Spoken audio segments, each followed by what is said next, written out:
Assalamualaikum warahmatullahi wabarakatuh. Selamat pagi, Om Swastiastu, Namo Buddhaya, salam kebajikan. Perkenalkan, nama saya Dian Putri Cahyanti dengan NIM 40124111101 dari kelas 4D. Mata kuliah Hukum Laut Internasional.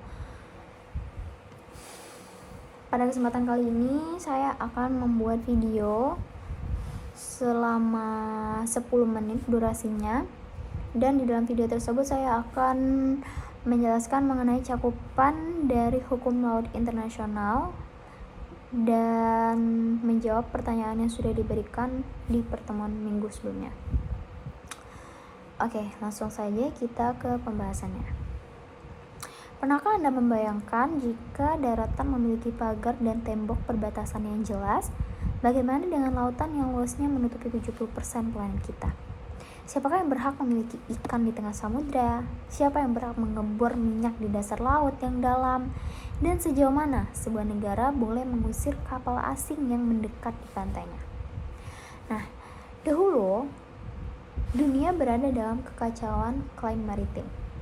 Ada yang mengklaim hanya 3 mili, ada yang ingin menguasai seluruh samudra.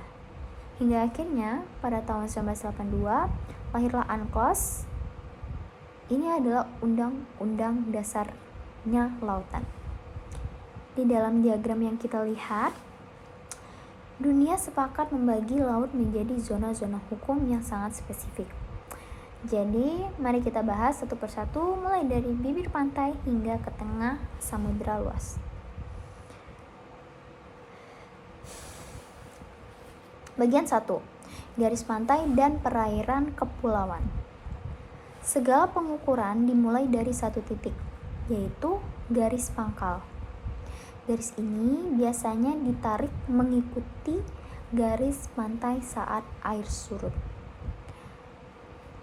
Namun, bagi negara kepulauan seperti Indonesia atau Filipina, kita menggunakan garis pangkal kepulauan, yaitu garis lurus yang menghubungkan titik-titik terluar dari pulau-pulau terluar kita. Di dalam garis ini terdapat perairan kepulauan. Di wilayah ini, negara memiliki kedaulatan mutlak, sama seperti di daratan. Semua teluk, sungai, dan laut di antara pulau adalah milik negara tersebut. Namun, sebagai komitmen internasional, negara kepulauan harus menyediakan alur laut khusus bagi kapal asing untuk lewat, yang kita kenal dengan hak lintas air laut kepulauan. Lanjut ke bagian 2, yaitu laut teritorial sejauh 12 mil laut. Beranjak dari garis pangkal sejauh 12 mil laut sekitar 22 km, kita memasuki laut teritorial. Inilah wilayah suci sebuah negara. Di zona ini, kedaulatan negara tidak hanya berlaku di permukaan air dan dasar laut, tetapi juga hingga ke ruang udara di atasnya.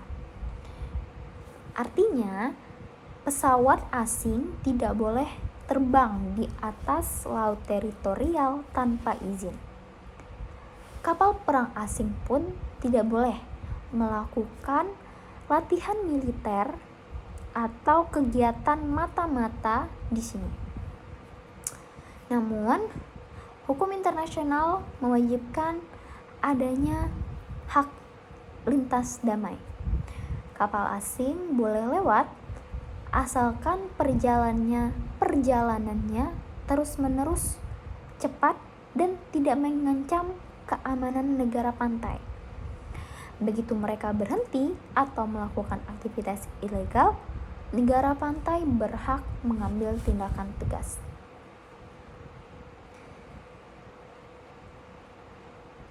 Selanjutnya, bagian 3, zona tambahan, yaitu 24 mil laut. Setelah 12 mil laut teritorial, ada zona penyangga yang disebut zona tambahan yang membentang hingga 24 mil laut. Di sini, kedaulatan negara mulai berkurang, namun kewenangannya tetap penting. Negara pantai memiliki hak untuk melakukan pengawasan dan penindakan terkait 4 hal utama. Yang pertama, bea cukai. Yang kedua, fiskal atau perpajakan. Yang ketiga, imigrasi. Dan yang keempat, sanitasi, yaitu kesehatan.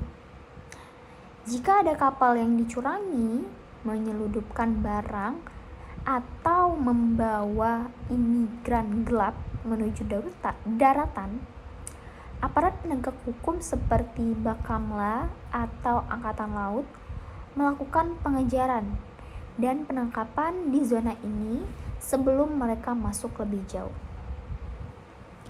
Lalu bagian 4, zona ekonomi eksklusif, yaitu 200 mil laut. Inilah zona yang paling sering menjadi berita utama di televisi. Zona ekonomi eksklusif atau Z, luasnya mencapai 12 mil laut dari garis pantai. Di zona ini, status hukumnya unik. Laut ini bukan lagi wilayah kedaulatan negara dalam artian pemilikan tanah, melainkan wilayah hak berdaulat. Apa bedanya? Di Z, negara pantai memiliki hak eksklusif yang untuk mengeksploitasi seluruh sumber daya alamnya. Ikan yang berenang di kolam air ini adalah milik negara pantai. Minyak dan gas di bawahnya juga milik negara pantai. Jika ada kapal nelayan asing menangkap ikan di sini tanpa izin, itu adalah pencurian.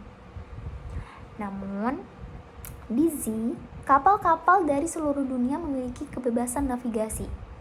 Mereka boleh lewat tanpa izin, mereka boleh memasang kabel internet bawah laut, dan pesawat asing boleh terbang bebas di atasnya.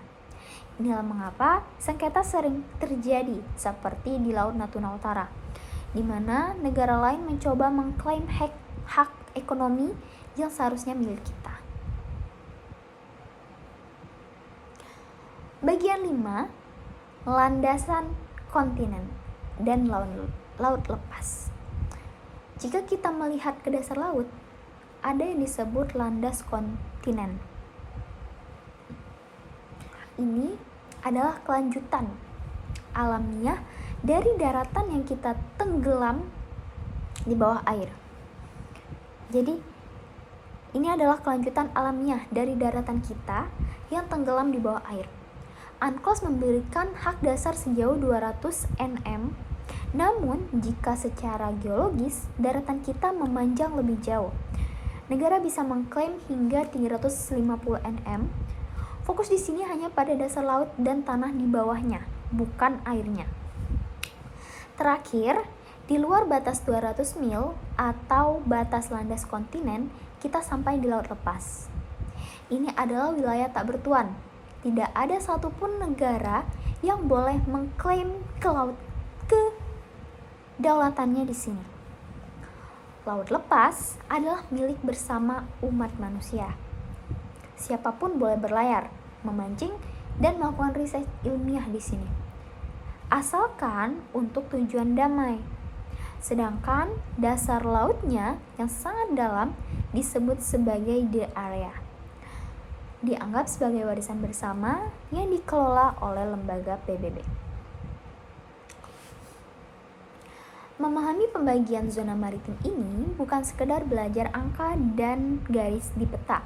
Ini adalah tentang kedaulatan, tentang menjaga sumber daya alam, dan tentang menjaga perdamaian antar negara agar tidak terjadi konflik bersenjata di lautan. Lautan adalah pemersatu, bukan pemisah. Dengan mematuhi hukum laut internasional, kita memastikan bahwa samudra tetap menjadi sumber kehidupan bagi seluruh dunia. Sekian dari saya akhiri dengan mengucapkan mohon maaf jika ada segala kesalahan kata ataupun kekurangan. Saya akhiri. Wassalamualaikum warahmatullahi wabarakatuh. Selamat pagi.